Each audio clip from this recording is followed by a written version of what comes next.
გამარჯობა მეგობრებო და გიბრუნდებით ცხელი სიახლეებით. კვარაცხელიას კონტრაქტი და ნაპოლის მოულოდნელი გადაწყვეტილება. რატომ იმართება ლიონსა და გალათასარაის შორის შეხვედრა? ვოტფორდის გადაწყვეტილება ჩაკვეტაძესთან დაკავშირებით. ეს კი ამ წლის ბოლო ვიდეოა. მე კი გთხოვთ რომ დამიფასოთ შრომა და ავიდეთ ტრადიციულ 2000 მოწონებაზე. წლის ბოლომდე კი ჩვენი მიზანი 80,000 გამომწერი იყო. რისი მიღწევაც უკვე ამ რეალობიდან გამომდინარე შეუძლებელია. თუმცა ყველას მადლობას გიხდით, ვინც ამ ერთი წლის განმავლობაში აღს გვერდში ედექით და ეხმარებოდით განვითარებაში. მე კი მინდა ყველას მოგილოცოთ დამდეგი 2025 წელი და იმედი მაქვს რომ ეს წელი ბევრ სიახლეს, ბედნიერებას და წარმატებას მოგიტანთ. ახლა კი გადავიდეთ ამ წლის ბოლო სიახლეებზე. გერმანული კლუბი ოთარ კიტეიშვილით ინტერესდება. სამთრის სატრანსფერო ფანჯრის გახსნამდე სულ რაღაც ერთი დღეა დარჩენილი. ევროპული კლუბები კი პოტენციურ ტრანსფერებზე უკვე ფიქრობენ. ასეთი გუნდია გერმანული ჰოფენჰაიმის, რომლის საქმეები წელს საკმაოდ ცუდად მიდის. გერმანულ გუნდში კი ამის გამო ახალი მწვრთნელიც მიიყვანეს, რომელიც 47 წლის სპეციალისტი კრისტიან ილცერი გახლავთ. ეს თავკაცი კი გრაცის შტურმიდან მივიდა. ჰოფენჰაიმი კი ზამთრის სატრანსფერო ფანჯარაზე აქტიურობას გეგმავს. ლაგაზეტას ინფორმაციით კი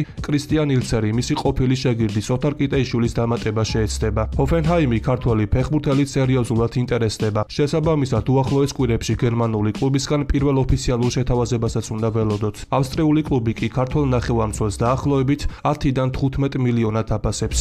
მილანმა იმპოლიდან გოგლიჩიძე უნდა წაიყვანოს. რას ამბობენ ქართველ ფეხბურთელზე? იტალიელი ჟურნალისტი და Sky Sports კომენტატორი ფაბიო კარესა გოგლიჩიძის ტრანსფერთან დაკავშირებით შემდეგ კომენტარს აკეთებს. ალექს ხიმენეს ორივე ფლანგზე შეუძლია თამაში. ამიტომ მილანს შევთავაზებდი რომ გაიყიდა ემერსონ როიალი და ტეო ერნანდესი. ემპოლიდან კი საბა გოგლიჩიძე წამოიყვანა. ის ბოლო პერიოდის ერთ-ერთი საინტერესო ფეხბურთელია. გოგლიჩიძემ და ხიმენესმა კი მილანში დასვის ფლანგები უნდა ჩაიბარონ. მე კი შეგახსენებთ რომ გოგლიჩიძეს მრავალი იტალიური კლუბი აკვირდება, მათ შორის კი როსონერისა. ხოლო სპაციო ნაპოლის გათვლებით მისი შეძენა მილანელებს დაახლოებით 10 მილიონი ევრო დაუჯდებათ. მიქაუტაძის უნიკალური მიღწევა საფრანგეთის ლიგაში და ბოლო ცნობები გიორგის მომავალზე. ფრანგული ფეხბურთისთვის 2024 წელი დასრულებულია. გიორგის გუნდი კი მომდევნო შეხვედრას 4 იანვარს მონპელიეს წინააღმდეგ ითამაშებს. მაგრამ აღსანიშნავია რომ 2024 წელს ლიგა 1-ში გატანილი გოლებით ქართველი თავდამსხმელი საუკეთესო სამეულშია. იგულისხმება გასული სეზონის მეორე ნახევარი და მიმდინარე სეზონი.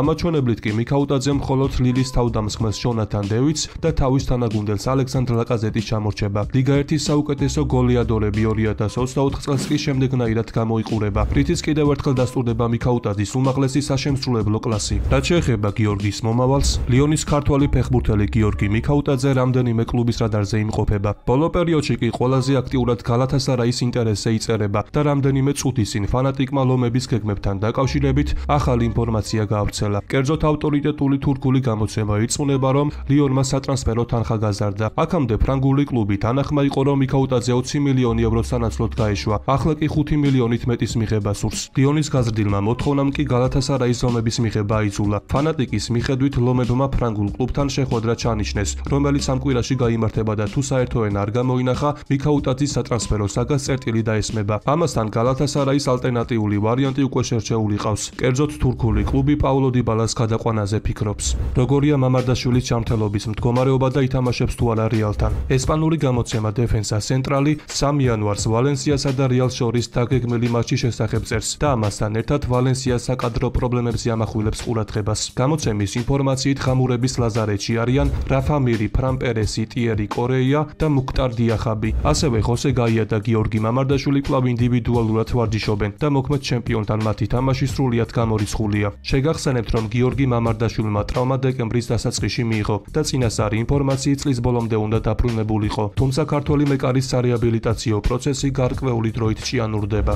რაბედიელის ბუდუს კალსრუეს ქომაგები ზამთრის სატრანსფერო ფანჯრის გახსნას მოლოდინთან ერთად დიდი შიშით ხვდებიან. მოლოდინი არსებობს იმისა რომ კლუბი პრობლემურ პოზიციებს გააძლიერებს, თუმცა ამავდროულად არის რეალური შანსი იმისა რომ ბადენელები წამყვანმა ფეხბურთელებმა დატოვონ, რომელთა შორისაც უპირველეს ყოვლისა ბუდუ ზივზივაძე მოიაზრება. გუნდის სპორტული დირექტორი სებასტიან ფრაისი გუნდის თავკაც კრისტიან აიხნერს უკვე რამდენჯერმე შეხვდა, სადაც მათ განიხილეს ის შემოთავაზებები, რომლებიც 30 წლის ქართველი ფორვარდის ტრანსფერთან დაკავშირებით მიიღეს. კარგი დასაწყისის შემდეგ კალსრუეს ბოლო პერიოდში ჩავარდნა დაიწყო, რის გამოც გუნდი ბუნდესლიგაში აღზევების ისეთივე ფავორიტად აღარ მიიჩნევა. ამან კი შესაძლოა ზოგიერთ მოთამაშეს წასვლისკენ უბიძგოს. თუმცა ბუდუ გამონაკლისია და არსებობს გეგმა, რომლის მიხედვითაც გუნდის შეფები მის შენარჩუნება შეეცდებიან. ვოტფორდმა გიორგი ჩაკვეტაძის თაობაზე გადაწყვეტილება მიიღო. გიორგი ჩაკვეტაძემ 2024 წელი გოლით დაასრულა და ამ სეზონში ვოტფორდი ვოტფორდის მაისურით რიგით მეორე გოლი გაიტანა. კერძოდ ქართველმა ფეხბურთელმა კარდიფ სიტის წინააღმდეგ გამოიჩინა თავი და შეხვედრის 38 წუთზე ეფექტური დარტყმით მეტოქის კარი აიღო, მაგრამ სამწუხაროდ δεν შეხვედრა გიორგის გუნდმა 2-1 დათმო. ჩაკვეტაძის ბოლოდროინდელმა შედეგიანმა თამაშმა კი შედეგი გამოიღო. კერძოდ ტრანსფერმარკეტზე ჩაკვეტაძის სატრანსფერო ღირებულება გაიზარდა. ჩაკვეს ფასი ბოლოს 24 მაისს განახლდა და 2.5 მილიონი ევრო იყო. ახლა კი მისი ღირებულება 4 მილიონი ევრო გახდა. რაც შეეხება გიორგის მომავალს, გავლენიანი ბრიტანული გამოცემა BBS-ი ჩაკვეტაძის შესახებ საინტერესო ინფორმაციას ავრცელებს. გამოცემის თქმით, იმის მიუხედავად, რომ ჩაკვეტაძის მიმართ ინტერესი ყოველდღიურად იზრდება, ვოტფორდი ქართველ ფეხბურთელს ზამთრის სატრანსფერო ფანჯრის პერიოდში არ გაყიდის. მიუხედავად იმისა, რომ ვოტფორდი იანვარში გაძლიერებას გეგმავს, ისინი ჩაკვეტაძის შენარჩუნებასაც აპირებენ. ტომ კლევერლის გუნდს დიდი გეგმები აქვს და სურს, რომ თავისი ვარსკვლავები სეზონის ბოლომდე შეინარჩუნოს. რაც შეეხება 2025 წლის ზაფხულის სატრანსფერო ფანჯარას, თუ ვოტფორდი პრემიერ ლიგაში არ აღზევდება, გიორგი ჩაკვეტაძე გუნდს აუცილებლად დატოვებს. იმის მიუხედავად, რომ ფეხბურთელს კლუბთან არსებული კონტრაქტი 2029 წლამდე აკავშირებს, ვოტფორდი ქართველ ფეხბურთელს ტრანსფერში ხელს არ შეუშლის. ინგლისური კლუბი კი გიორგი ჩაკვეტაძეს 20 მილიონად აფასებს. ნაპოლის მოულოდნელი გადაწყვეტილება და კვარაცხელიას კონტრაქტი არის თუ არა ეს საბოლოო წერტილი. როგორც მოგეხსენებათ, იტალიის სერიას მე-18 ტურში ნაპოლი საკუთარ მოედანზე ვენეციას დაუპირისპირდა და 1-0 დაამარცხა. ამ გამარჯვებით კი ნაპოლი 41 ქულა დააგროვა და პირველ ადგილოსანს მხოლოდ ბურთების შეფართები ჩამორჩება. მაგრამ ჯერჯერობით იმის თქმა ძნელია იქნება თუ არა კვარაცხელია სეზონის ბოლომდე ამ საჩემპიონო რბოლის ნაწილი, რადგან ზამთრის სატრანსფერო ფანჯარა ახლოვდება და არსებობს დიდი შანსი, რომ ქართველმა კლუბი დატოვოს. ამას კი ემატება ნერეშისა და კვარაცხელიას კონკურენცია. როგორც მოგეხსენებათ, ბოლო პერიოდია კვარაცხელიასა და ნერეშის კონკურენცია იტალიური მედიის ერთ-ერთი მთავარი განხილვის თემა. ნაპოლი კი საკმაოდ უცნაურად მოქმედებს. კერძო ცოტა ხნის წინ მოულოდნელი ინფორმაცია გავრცელდა, რის მიხედვითაც ნაპოლი კვარაცხელიას ადგილზე კიდევ ერთი შემტევის დამატებას აპირებს. იტალიურ მედიაში კი ამას კვარაცხელიას მემკვიდრედ მოიხსენიებენ. იტალიური გამოცემა არეა ნაპოლი წერს, რომ იტალიურ გუნდს კვარაცხელიას გასხვისება მოუწევს და ქართველ ფეხბურთელს ისე შეელებიან, როგორც ეს ოსიმენის შემთხვევაში მოხდა. მათი თქმით, კვარაცხელიას მემკვიდრე გუნდში ბრაზილიელი დავით ნერეში და იტალიელი ფედერიკო კიეზა იქნება. კიეზას მოსალოდნელ ტრანსფერზე კი ხერარდო ფაზანო შემდეგ ინფორმაციას გვაწვდის.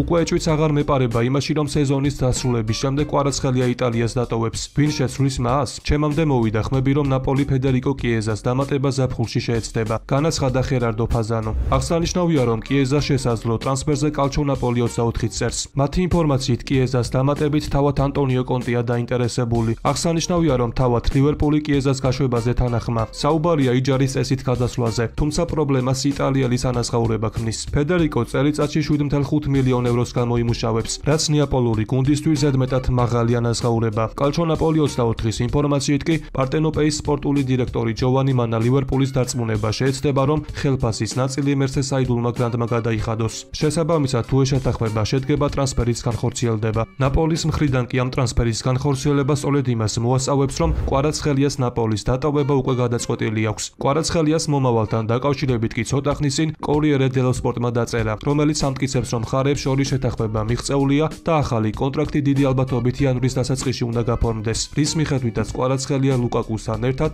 ყველაზე მაღალანაზღაურებადი ფეხბურთელი გახდება და რაც ყველაზე მნიშვნელოვანია, მის კონტრაქტში იტალიური და ევროპული გუნდებისთვის სხვადასხვა გამოსასყიდი თანხა ჩაიწერება. ეს კი ალბათ ყველა დამეთანხმებით, რომ ზუსტად ოსიმენის სცენარს გავს. ყველაფერს კი უკვე მომავალი გვიჩვენებს, რადგან სულ რამდენიმე დღეში ზამთრის სატრანსფერო ფანჯარა გაიხსნება და ამასთან დაკავშირებით ახალ ინფორმაციებს აქტიურად უნდა ველოდოთ. და მოვიდა დრო, რათა გავსდეთ საქართველოს საზღვრებს.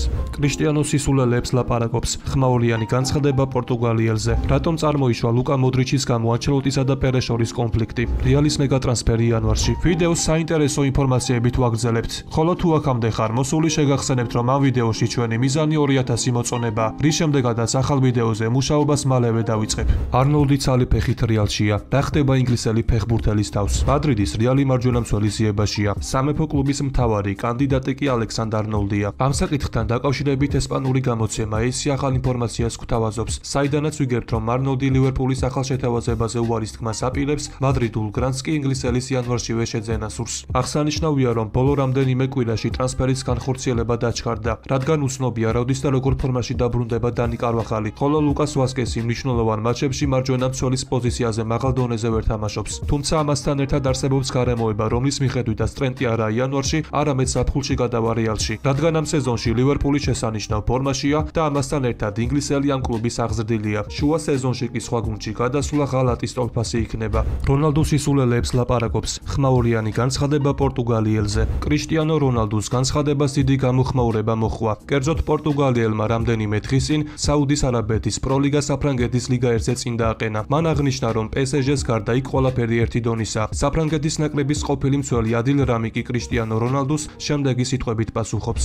ის ლაპარაკობს სისულელეებზე. გნებავთ საუდის არაბეთში მცველების სურათები ვაჩვენო? მხოლოდ იმიტომ, რომ მას გიჟური კარიერა აქვს, არ ნიშნავს, რომ ყოველ ჯერზე რასაც ის სიტყვის სიმართლე იქნება. მე ვფიქრობ, რომ ეს არის სარეკლამო ტრიუკი. შეეცადეთ ითამაშოთ მონაკოს, ლილის ან მარსელის წინააღმდეგ. გამოდით თქვენს პატარა გუნდთან ერთად ბრესტის წინააღმდეგ. ჩვენ პლანეტაზე ყველაზე დიდი სელექციის ადგილი გვაქვს ბრაზილიასთან ერთად. ჩვენი მცველები მანქანებივით არიან. დააყენეთ კრისტიანო მათ წინააღმდეგ ლიგა 1-ში და მას შეჭამენ. მე რონალდუს ხომაგი ვარ, მაგრამ მან შეცდომა დაუშვა. როდესაც ის ამბობს, რომ საუდის არაბეთის ლიგა ჟობს საფრანგეთის ლიგას, ის უამრავ ადამიანს შეურაცხყოფას აყენებს. ამბობს ადილ რამი RMC სპორტთან საუბრისას. ლუკა მოდრიჩის გამო ანჩელოტისა და პერეს შორის კონფლიქტი წარმოიშვა. ლუკა მოდრიჩი რეალ მადრიდში დიდი ალბათობით ბოლო სეზონს ატარებს, თუმცა გუნდში კვლავ მნიშვნელოვანი წევრია. რელოვოს ინფორმაციით მოდრიჩთან დაკავშირებით კარლო ანჩელოტი და ფლორენტინო პერესი ვერ თანხმდებიან. მათ შორის კონფლიქტი წარმოიშვა, რადგან მადრიდელთა პრეზიდენტი ფიქრობს, რომ მოდრიჩი სასტარტო შემადგენლობის წევრი აღარ უნდა იყოს და სათადარიგო მოთამაშედ იდეალური იქნება, მაგრამ ანჩელოტი კლუბის ხელმძღვანელობას არ ეთანხმება და ლუკა საფეხბურთო უნარებში დარწმუნებულია. სწორედ ამ რეალობიდან გამომდინარე კი დიდი ალბათობით რეალის პრეზიდენტი მოდრიჩს ახალ კონტრაქტს აღარ შესთავაზებს. დღევანდელ ვიდეოს კი ამით დავასრულებ. მოტივაციისთვის კი ავიდეთ მინიმუმ 2000 მოწონებაზე. ასევე გამოიწერი არხი და დაეხმარე მას განვითარებაში. ყველას გისურვებთ ჯანმრთელობას და ბედნიერებას. მე კი მომავალი ვიდეოთი ძალიან მალე დაგიბრუნდებით.